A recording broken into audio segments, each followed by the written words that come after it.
2026 সালের ফিফা বিশ্বকাপকে ঘিরে কানাডার টরন্টোতে নিরাপত্তা ব্যবস্থা জোরদার করা হচ্ছে। আয়োজক কমিটি থেকে শুরু করে স্থানীয় প্রশাসন সবাই এখন প্রস্তুত, যাতে শহরের ম্যাচগুলো বিশ্বকাপের অন্যতম স্মরণীয় আয়োজন হয়ে ওঠে।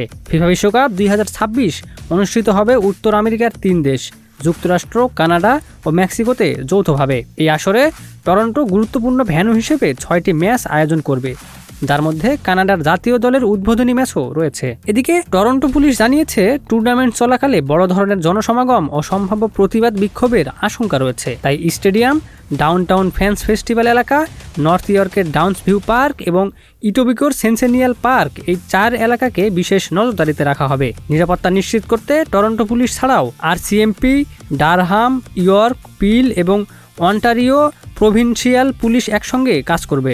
মোতায়েন থাকবে পুলিশ ইউনিট, অশ্বারোহী পুলিশ, মেরিন ইউনিট এবং বিস্ফোরক নিষ্ক্রিয়করণ দল। পুলিশের ধারণা, প্রায় 70% টিকিটধারী বিদেশি পর্যটক হতে পারেন। ফলে শহরের বিভিন্ন এলাকায় জনসমাগম ব্যাপকভাবে বৃদ্ধি পাবে এবং ট্রাফিক ব্যবস্থায় বড় পরিবর্তন আনতে হতে পারে। একজন পুলিশ কর্মকর্তা জানান, বিশ্বব্যাপী নজরদারির কারণে নিরাপত্তা ঝুঁকি ও বিক্ষোভের সম্ভাবনা বাড়তে পারে, তাই আগে থেকেই প্রস্তুতি নেওয়া হচ্ছে।